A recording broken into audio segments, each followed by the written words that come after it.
I've climbed the mountains in Montana, danced in the lights of New Orleans.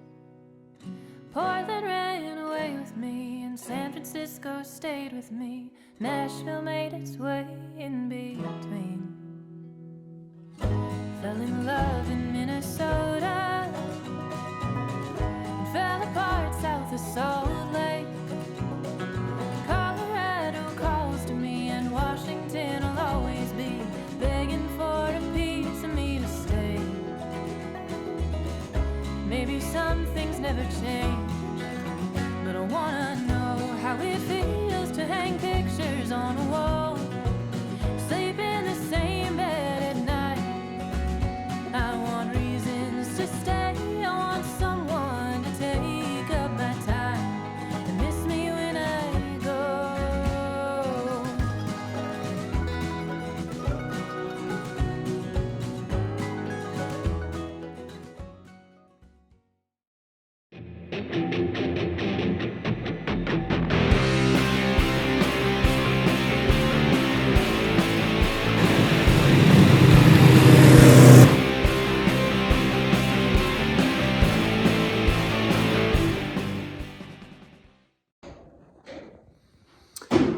Hello friends, here's where we are. You can see Dale busy working on the car. From the time lapse, you saw us putting the hood on, the doors are on, and the doors was really pretty much the last step for us in putting the car back together. And then 2 days from now, it was scheduled to go off to the body shop for final Bondo work and filler and fine tuning, and eventually to the paint. This step has not gone real well. In fact, it's gone horrible. It's gone. It's terrible. We're doomed. It's a little bit of how we're feeling. Let me turn the camera on and show you what we're up against.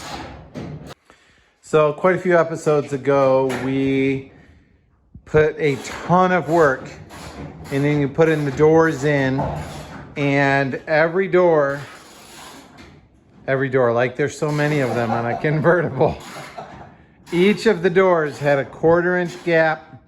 The bottom was square, the body line matched up, and particularly on the driver, there was at least an even gap, fairly even, slightly tapered, a little narrower at the top, and it was missing here. This was not hitting. We had to do a ton of work to the car to get that to that. We ended up cutting the whole front clip, jacking it up, re-welding it, putting a shim in, a lot of pounding on things. But we finally got the doors to where the fit was immaculate, and we loved it. Then as we went to take it apart, we put those braces in, which if you've been following along, you can see. Today, last step, put the doors in, hoping and expecting that they would bolt right in. Need a little alignment. What we're running into is nothing of the sort. We have an interference fit there and there. It doesn't look too low right now, but I can tell you why in a second. And the passenger door was the same. In essence, it feels to us like just the whole shape of the car is different. And that could be because of the rubber mounts are fresh and new. There are 2 rubber mounts here under the gas tank where the front clip mounts to the front axle beam. There is a rubber mount in the back right here where this mounts to the frame, and you can see we actually have this complete bushing removed. The rubber mount is just mounted flat. This thing is supposed to be in there, and it's not.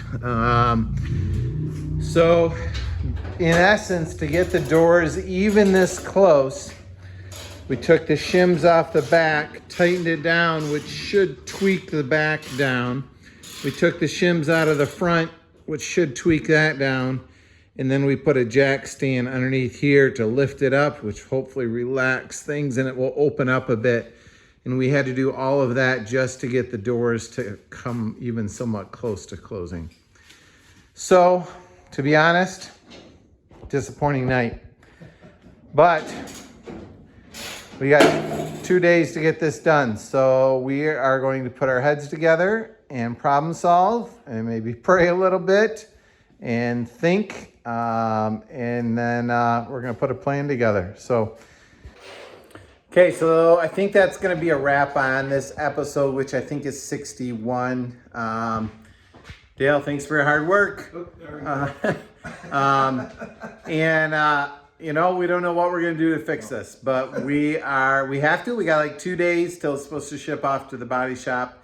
And so stay tuned for episode 63. I wish we knew what 63 held so we would know what to do between now and then to get there, but we don't know yet. We're going to have to just problem solve and figure it out. And there may be some harebrained aggressive things that we need to do to get this thing in shape because we want it to be fitting right. So thanks for following along and wish us luck as we move forward.